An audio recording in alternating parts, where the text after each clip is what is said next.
Shalom, anugerah Kristus Yesus atas kita sekarang sampai kekal. Amin. Saudara, hari-hari ini seperti yang sering disampaikan oleh gembala kita, yaitu ada 3 tanda penanda pada zaman menurut Alkitab. Ya, kita harus amati sebagai bekal bagaimana kita itu tinggal di dalam dunia yang nanti kita tahu bahwa kita menjelang kepada akhir zaman, seperti itu. Nah, tanda zaman yang pertama adalah Israel. Nah, sederhananya kalau di Israel sudah terjadi perang, maka kita perlu memperhatikan. Nah, kemudian lonceng yang paling jelas nanti, yang paling kentara adalah ketika bait Allah ketiga sudah dibangun. Nah, itu yang tanda yang paling puncak. Masih ada banyak tanda di Israel, saudara bisa tonton Suara Gembala. Nah, kemudian tanda yang kedua adalah gereja. Nah, ini juga tidak kalah penting, karena gereja Tuhan, jemaat Tuhan juga akan mengalami gejolak. Nah, ada penyesatan, ada pengajaran yang menyimpangkan tentang siapakah Yesus Kristus itu, dan berusaha membuat iman palsu, agama palsu dari modifikasi iman Kristen. Ini yang terjadi pada gereja. Kemudian di dalam gereja juga ada gejolak, adanya hamba Tuhan yang saling memukul hamba yang lainnya, ya, bertengkar dalam gereja, bertengkar dalam sinode. Nah, ini juga kabar-kabar ini juga sudah kita dengar, ya. Kemudian apa yang mereka pertengkarkan itu ya sebetulnya masalah kehormatan lah, kebanggaan gereja lokal, seperti itu. Nah, tapi saudara mesti amati bahwa ini adalah gejolak yang akan terjadi di dalam gereja Tuhan di akhir zaman. Nah, saya tidak akan menyoroti gejolak tersebut, carut marut di dalam gereja Tuhan, tetapi ada juga tanda di dalam tubuh Kristus atau gereja Tuhan yang menurut saya ini perlu kita persiapkan dan perhatikan, ya saudara, yaitu akan adanya kebangunan rohani. Tapi juga ada aniaya, ada kebangunan rohani. Nah, menurut saya yang paling utama yang harus kita perhatikan ini, bahwa ada satu janji Tuhan yang spesifik bagi gereja, khususnya di Indonesia. Nah, ini ada di dalam Yesaya 60:7-9. Nah, ini jadi slogan di gedung gereja kita, I will glorify the house of my glory. Aku akan menyemarakkan rumah keagunganku, itu kata Tuhan. Nah, ini merupakan tanda juga yang akan terjadi dan digenapi Tuhan pada gereja. Nah, saya berdoa supaya kita konsentrasi pada tanda yang terakhir ini. Amin, saudara. Jadi bukan gendutin organisasi kita sendiri, gereja sendiri, atau memindah jemaat dari gereja ke gereja satunya, tapi sibuk mempersiapkan diri untuk tuaian jiwa-jiwa. Amin. Nah, ini tanda di dalam gereja. Nah, tapi tanda yang ketiga, saudara, atau tanda zaman yang terakhir adalah dunia. Nah, kali ini saya akan coba soroti ini, tanda apa sih yang terjadi dalam dunia. Nah, dunia secara umum akan mengalami perang, ya, gempa, bencana alam, banjir, ya, kelaparan, kemudian ada kekejaman yang meningkat, kemudian ada, ya, banyak lagi, saudara, kondisi-kondisi alam yang semakin hal-hal yang dulunya tidak pernah terjadi kemudian terjadi, ya. Kondisi tanda-tanda alam yang mulai merosot dunia kita yang makin tua. Nah, ini dampak dari kerusakan dunia. Tapi di dunia juga ada tanda yang ketiga ini, bahwa akan ada krisis ekonomi. Ini menarik. Dan yang lebih dahsyat lagi adalah bahwa nanti di Alkitab akan kita lihat bahwa Alkitab sudah menyatakan akan adanya perubahan sistem dunia yang berdampak secara global. Nah, sekali lagi, bahwa sistem dunia ini akan berubah. Saya sudah kumpulkan ayatnya, saudara bisa dengarkan, ya, apa yang akan terjadi ke depan. menurut tafsir firman Tuhan. Ya, ini saya bacakan. Apa yang terjadi di dalam sistem dunia yang baru? Pertama, one world government. Adanya satu pemerintahan global, kekuasaan global yang menguasai setiap suku, bangsa, dan bahasa. Oh iya, penyatuan bahasa juga terjadi seperti Menara Babel itu kan Tuhan memecah bahasa. Tetapi pada akhir zaman ini penyatuan bahasa sudah terjadi lewat kecerdasan buatan kita, tidak ada lagi masalah bahasa di seluruh dunia. Nah, one world government ini atau satu kekuasaan global yang menguasai seluruh dunia ini dicatat di dalam Wahyu 13 ayat 7, Wahyu 17 ayat 12 sampai 13. Kemudian ada lagi one world economic, ekonomi satu dunia, sistem ekonomi global yang nantinya mengharuskan seseorang bisa berjual beli berdasarkan tanda yang dia miliki. Ini Wahyu 13, 16, 17. Nah, ada lagi one world religion, agama satu dunia, penyembahan global kepada satu entitas atau pemimpin dunia. Ini akan terjadi juga. Itu di Wahyu 13 ayat 4, Wahyu 13 ayat 8. Kemudian ada one world leader, satu pemimpin tunggal dunia. Ya, inilah figur pemimpin akhir zaman yang pada akhirnya nanti menuntut disembah sebagai Tuhan, seperti itu. Ini ada di 2 Tesalonika 2 ayat 34, Wahyu 13 ayat 14, 15. Nah, kemudian ada digital ID and currency. Jadi mata uang digital, mata uang yang menyatu. Karena tidak mungkin menyatukan mata uang dalam bentuk kepingan logam dan kertas. Jadi penyatuannya pasti dalam mata uang digital. Alat kontrol transaksi ekonomi dan data pribadi yang menyatu. Itu juga ditafsir dari Wahyu 13 ayat 16. Nah, kemudian saudara, di Wahyu 17 ayat 13 dikatakan sistem dunia yang baru itu, kalau kita baca ya Wahyu 17 13 saya akan bacakan. Mereka seia sekata, kekuatan dan kekuasaan mereka berikan kepada binatang itu. Jadi ada satu pemimpin yang disebut dialegorikan sebagai binatang oleh Wahyu, dan seluruh dunia memberikan kuasa kepada satu entitas tersebut untuk memimpin. Nah, dikatakan dunia pada masanya akan seia sekata. Nah, ini di dalam bahasa Yunaninya adalah satu opini, satu kekuatan, satu dunamos, power, satu kuasa, satu exousia, pengaruh. Nah, saudara, istilah umum yang sekarang ini banyak dipakai adalah New World Order. Tatanan dunia yang baru. Dan ini bukan sekedar khayalan, tapi ini sudah dinubuatkan di dalam kitab Wahyu. Saudara bisa baca sendiri, ulang ayat-ayat yang tadi saya sebutkan, dan fahamilah. Nah, ini yang akan terjadi sebentar lagi. Menurut kalender 3 tanda zaman tadi, ada Israel, ada gereja, nah ini dunia.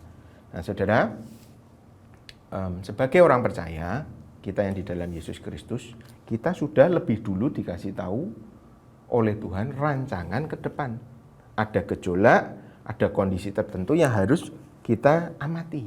Nah, gitu. Nah, sekarang sesudah kita memahami, terserah apa yang akan kita lakukan berdasarkan kebenaran firman Tuhan itu. Tapi sebagai anak-anak Tuhan, seharusnya saudara, kita mengisi hati kita ini dengan sesuatu yang ilahi.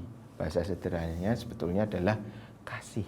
Karena dunia ini akan hancur kalau menurut ramalan dari kitab Wahyu, nubuatan kitab Wahyu, semuanya itu akan hancur karena kebencian dan persaingan dan iri dengki. Nah, makanya saudara mesti mawas diri.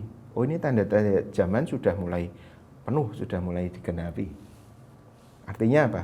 Kasih menjadi semakin dingin. Lah bagian orang percaya apa?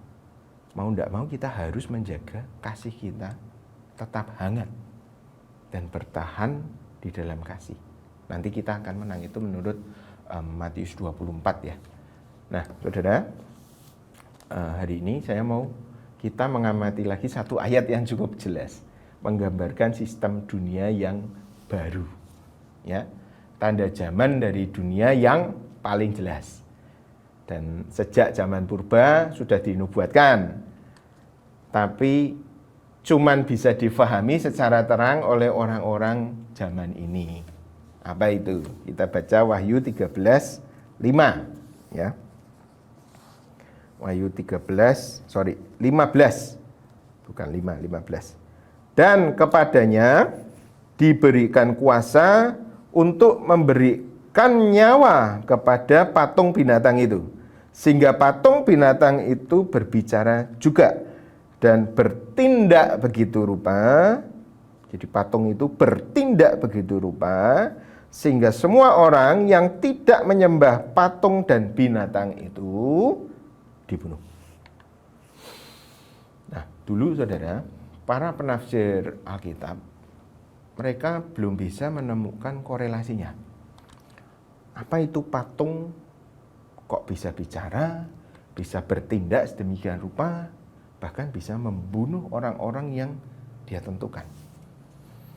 Nah, kalau kita baca buku-buku yang lama, tafsir yang lama, ini mengaitkan dengan gambaran patung bicara ini, dikaitkan bahwa kejadian ini serupa dengan kondisi Daniel, Sadra, Mesakh, Abednego. Jadi siapa yang tidak mau menyembah patung Nebukadnezar kemudian dihukum mati. Nah, inti tafsirannya memang betul. Dan semua yang tidak menyembah penguasa dunia, lambangnya di sana pada masa Daniel itu semua akan dihukum mati, masuk gua singa, kemudian dimasuk dapur api segala macam. Nah, coba kita renungkan lagi yang di Wahyu 13:15 ini. Dikatakan di sana kuasa untuk memberikan nyawa kepada patung binatang itu. Jadi patungnya diberi nyawa, diberi jiwa, bisa membuat keputusan, ya. Jiwa itu kan pikiran, perasaan, keinginan, ya. Keputusan itu semua ada di dalam jiwa. Nah, ini patung, tapi dia bisa membuat keputusan, bisa memutuskan orang mana yang hidup, orang mana yang harus dibunuh. Bahkan dikatakan juga dia bisa bertindak sedemikian rupa. Nah, ini menarik. Jadi menurut Wahyu 13:15 ini, bukan para pengikut penguasa dunia itu atau binatang yang membunuh para pemberontak atau mereka yang tidak mau menyatu dengan satu pemerintahan dunia yang global, tetapi yang menjadi eksekutor itu adalah patung itu sendiri. Dia bisa bertindak sedemikian rupa. Artinya patung itu punya kemampuan bernalar, berpikir, memutuskan, dan punya semacam tubuh atau kendaraan untuk menangkap dan membunuh semua orang yang dianggap memberontak terhadap sistem dunia yang baru tersebut. Nah, sekarang, saudara, kalau saya bicara gini, hari-hari ini kira-kira orang-orang pada ngerti. Saya pernah sampaikan ini singkat di Karanganyar untuk menyadarkan bahwa kita tinggal di zaman apa, di gereja Karanganyar. Dan semua waktu saya tanya kira-kira apa, pada ngerti semua. Maksud dari Wahyu 13:15 ini, orang zaman ini pasti bisa memahami dengan baik. Apa, saudara? Jadi kata patung di dalam bahasa Yunaninya itu sebetulnya ikoni. Itu bukan melulu patung, tapi bisa figur, sosok, atau ikon, atau gambar, atau patung juga. Jadi pilihan kata ikon itu tersebut.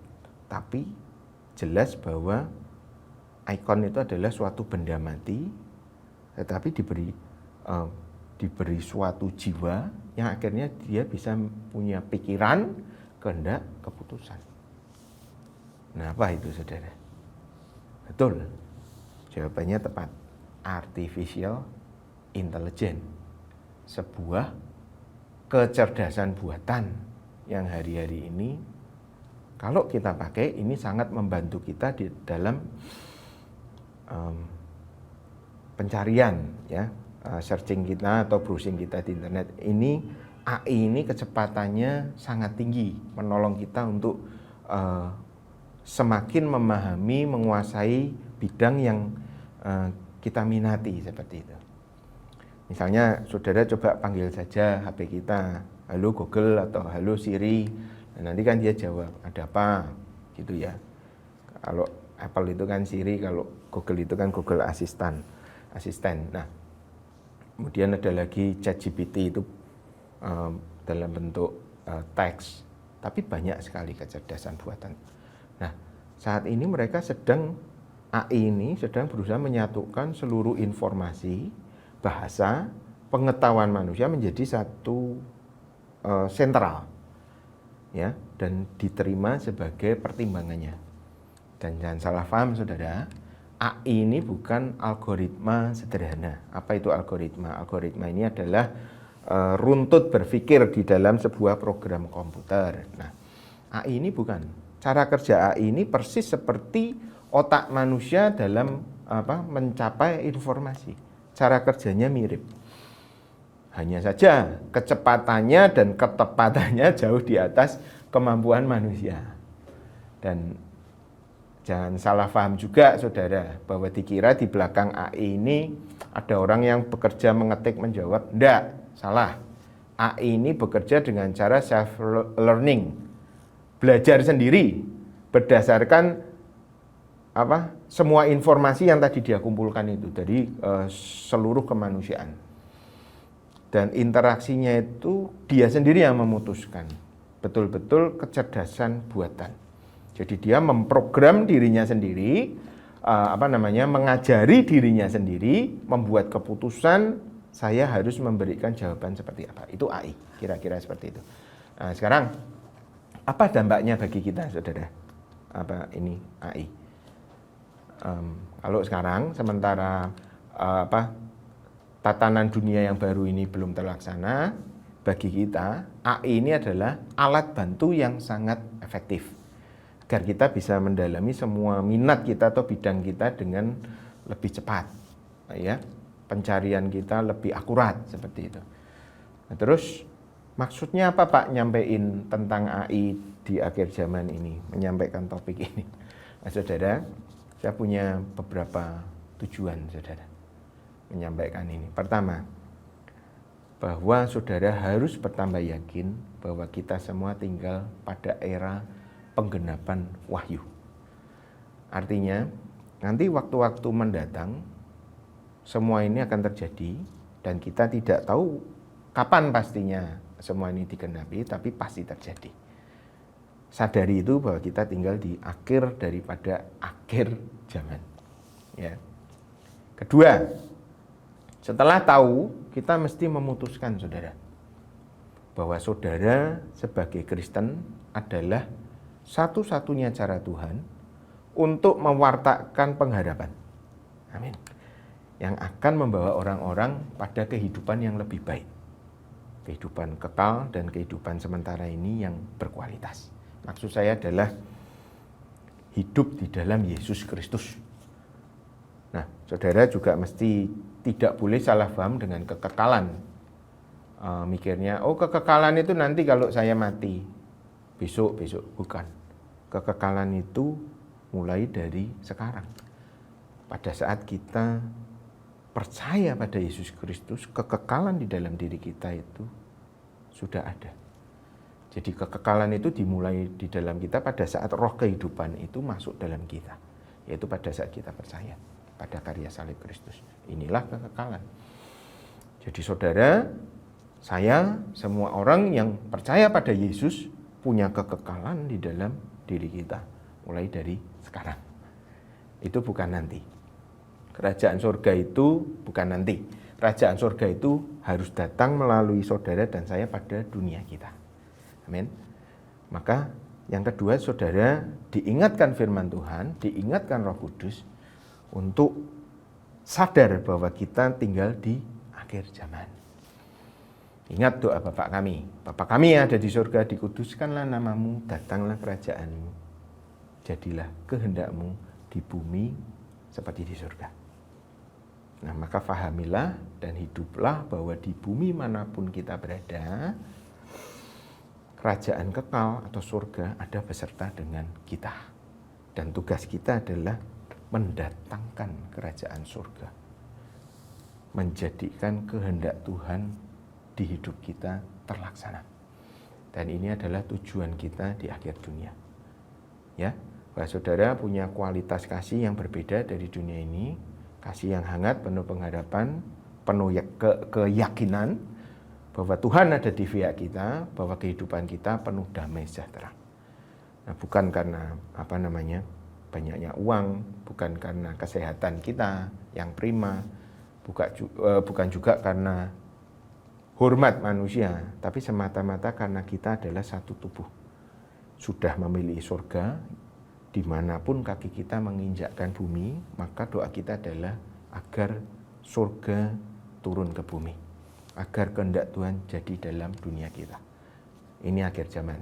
Nah, ini salah satu tujuan hidup saudara dan saya di dalam Tuhan.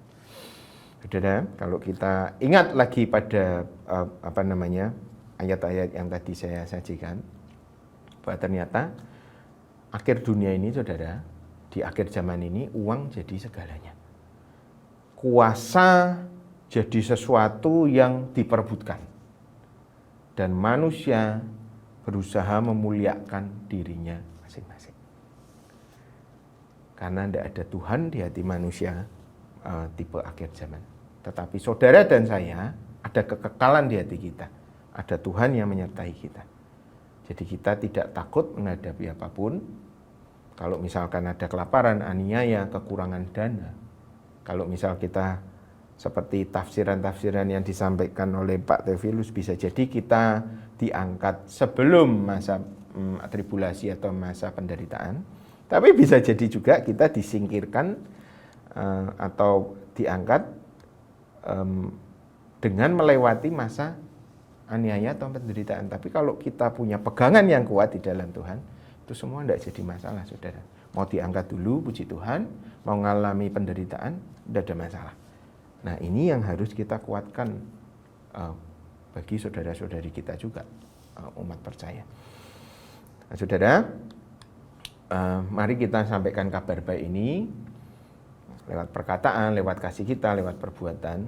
Nah, sambil diingatkan bahwa kita ada di penghujung zaman loh. Dan memang gereja ada di dalam tengah-tengah tadi gejolak di dalam gereja itu ada, gereja sendiri punya PR-nya. Makanya saudara harus menyadari ini. Ya. Sudah tidak waktunya lagi egois, sudah tidak waktunya lagi narsis, sudah tidak waktunya lagi individualis. Dengar nasihat firman. Datang pertemuan ibadat, datang ke gereja, kuatkan komselmu, kuatkan M3-mu. Nasihati firman.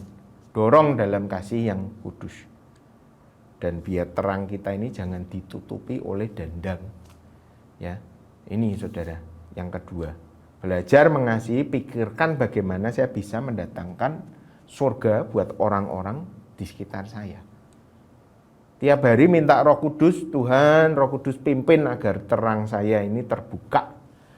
Supaya orang-orang mengenal Engkau melalui hidup saya, mengalami Engkau melalui hidup saya. Dan namamu dimuliakan. Amin. Itu yang kedua. Yang terakhir saudara, ini penting. Kenapa saya menyampaikan ini? Bahwa kita tinggal di dalam dunia yang dingin. Dan bahwa ini yang terjadi, kelengkapan pengetahuan, informasi ada di genggaman tangan kita. Nah, pesan yang ketiga ini berkaitan dengan artificial intelligence atau kecerdasan buatan adalah jangan sampai saudara tanpa sadar disetir oleh minat yang didorong oleh AI. Kalau minat saudara dan saya adalah Tuhan, oke, kita memanfaatkan perangkat kecerdasan buatan ini. Anak gini saudara, smartphone saudara ini, ya ini, itu mempelajari minat kita dan mendorong kita untuk mengejar apa yang diminati. Nah, caranya gimana? Caranya dengan menyuguhkan topik-topik yang dianggap oleh smartphone kita ini atau AI yang ada di dalamnya ini adalah minat kita. Nah, ini pun sudah dinubuatkan di dalam Wahyu 22. Wahyu 22 itu dikatakan yang jahat makin jahat. Ya. Kenapa? Karena minatnya didorong oleh AI. Makin mendalami kejahatannya. Nah, ini akhir zaman. Yang cemar makin cemar, kenapa? Ya sama. Karena kegiatan pencarian minatnya yang cemar itu didukung dan difokuskan oleh artificial intelligence yang sudah mempelajari minat orang tersebut. Misalnya seseorang pecandu kecabulan, pecandu pornografi, pecandu amoralitas. Dia buka di HP. Sering sekali buka. Ya sudah, HP-nya itu isinya semua tentang kecemaran. Seperti itu. Ya. Tapi di Wahyu 22 ini juga dikatakan bahwa di sana orang-orang benar akan semakin benar, orang kudus akan makin kudus. Yang makin hari makin berbuat benar, makin benar, yang kudus makin kudus. Nah, siapa ini? Harusnya saudara dan saya. Seperti itu. Kita harus tinggal di dalam kekudusan dan kebenaran, di dalam Roh Kudus. Nah, saudara, tujuan saya yang ketiga ini begini.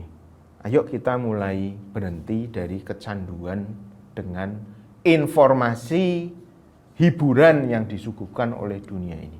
Dan mulai lagi kembali bergaul dengan firman Tuhan.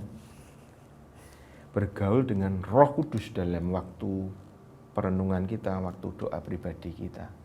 Minta pimpinan Roh Kudus. Kurangi cari kesenangan, kurangi menghibur diri dengan handphone, saudara. Nah, perhatikan zaman. Perhatikan gejolak di di Israel, di dalam gereja, di dalam dunia. Ini semua sedang menuju kepada penyatuan global. Kemudian kalau kita tidak mawas diri, kita tidak mulai memutuskan menata kehidupan pribadi kita bersama dengan firman dan Roh Kudus, mulai masuk ke kamar doa dan mulai andalkan Tuhan. Nah, nanti pada tiba waktunya, entah di penghujung itu kita menyaksikan pemerintahan si antikris ini atau enggak. Kalau kita menyaksikan, bisa-bisa orang yang tidak membangun di atas dasar yang teguh itu murtad, seperti itu. Nah, ini tidak boleh terjadi dalam hidup orang percaya. Amin, saudara.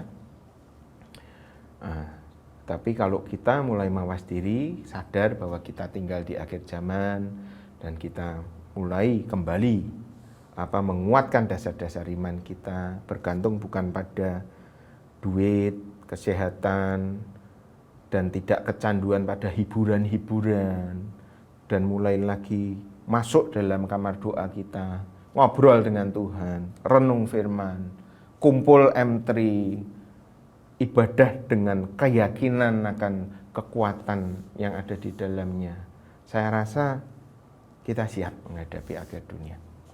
Karena nanti kalau keempat itu terjadi, kedatangan Kristus kali kedua, saudara akan ada bersama dengan Tuhan dan dipersiapkan untuk suatu pemerintahan yang akan datang. Amin. Tuhan Yesus memberkati. Mari kita semakin kuat dalam Tuhan menjelang akhir zaman. Shalom.